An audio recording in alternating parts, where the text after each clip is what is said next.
Hello and welcome to another Friday Fast Class. Today, when I was thinking about the topic that I wanted to talk about, I decided that the last few days, the discussions that I've had from clients talking to me about why things may not be working as well as they should with their VAs started to stem around what their expectations were and what they were expecting of their VA. And that got me to thinking, what is it that you think a VA is capable of? And perhaps you don't actually know that, or perhaps your expectations are really high.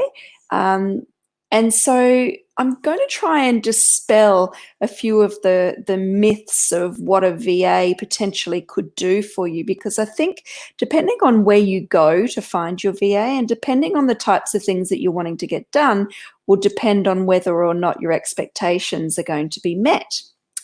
So it was interesting today. I don't know where everybody else is listening in from. I can see somebody's there. Please say hi if you're joining me live. I always love to know who's joining me so that we can, have a bit of a conversation. Otherwise, I feel like I'm talking to myself.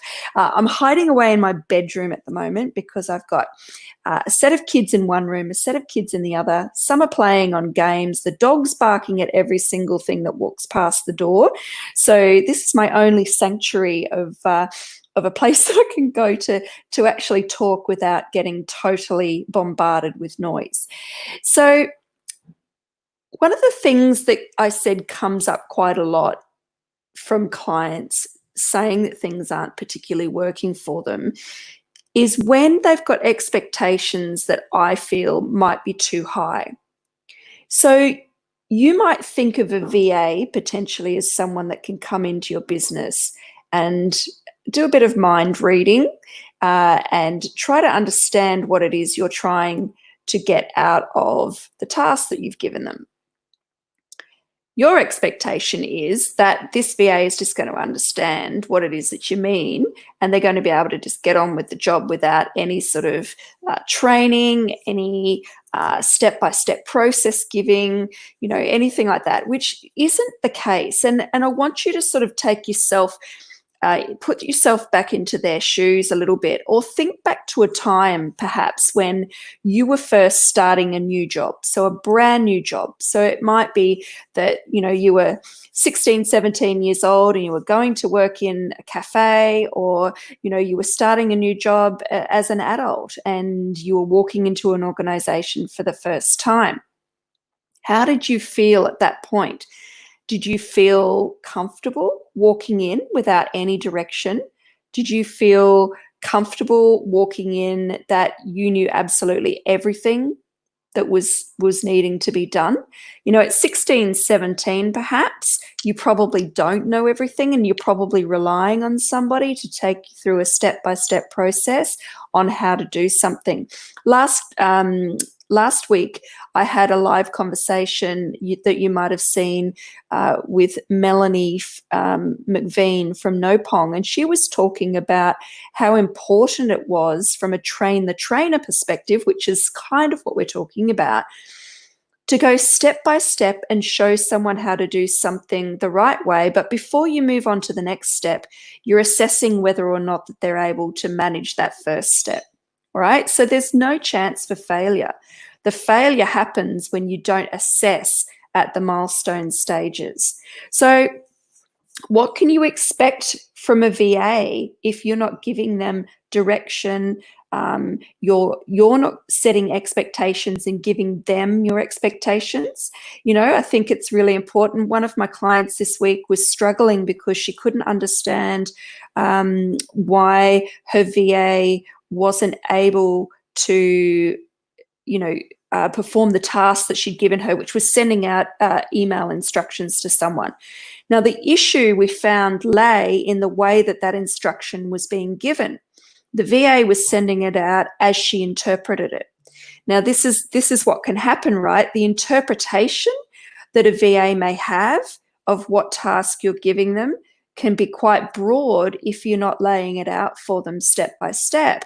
Now, that can happen with anybody. That's not necessarily something that a VA, lacks, and so then they're not able to pick up the gap between what you've given them and what you're expecting them to do. That can happen anywhere. And so the key to this is really understanding some steps on how you can actually close that gap to make sure that the VA is able to perform and, you're not setting them up for failure. I think that's probably one of the biggest things is if you set them up for, you're setting them up for failure if you're not giving them those steps.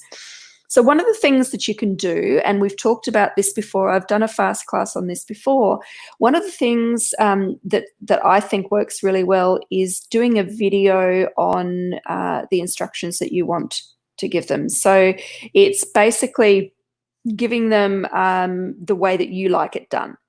And then that way, the expectation is that they will do that the way that you've asked them to do it and the way that you've shown them to do it. All right?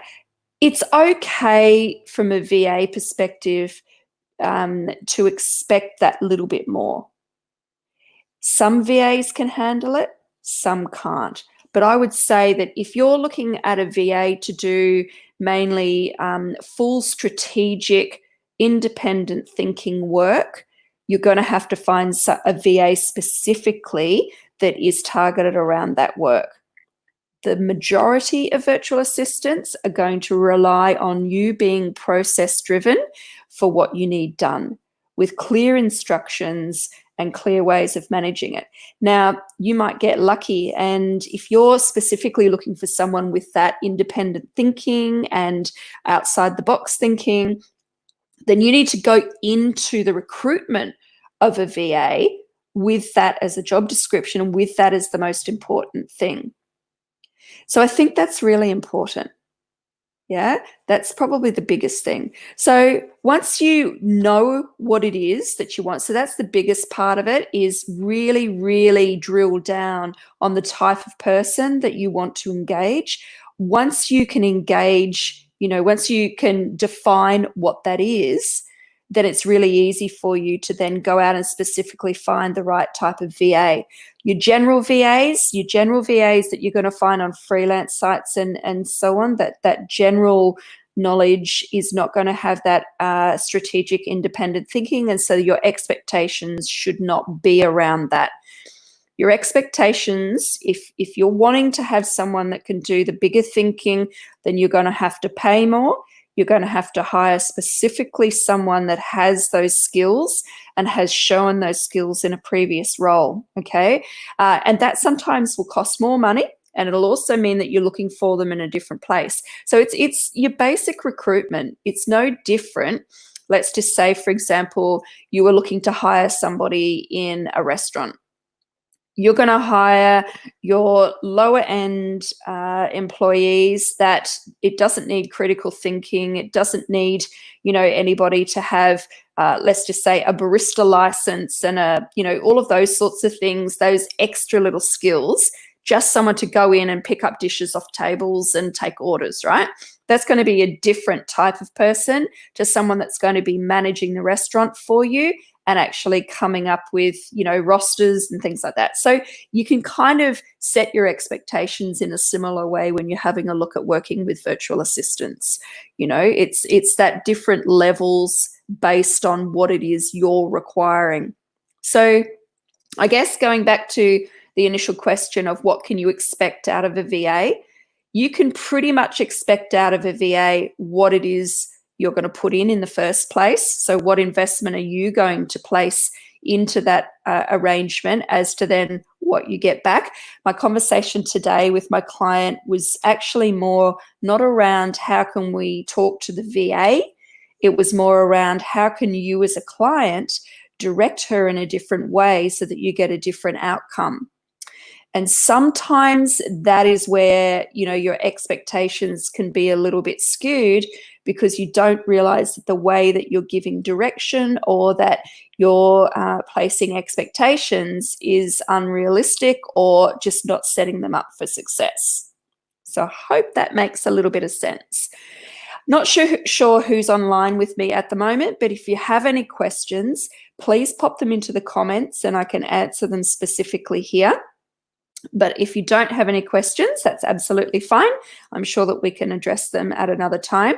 The key thing is, if you're wondering whether a VA is right for you and wondering whether, you know, the expectations that you have around what a VA could do for you, if you're wondering about whether that's right or not, then just give me a call.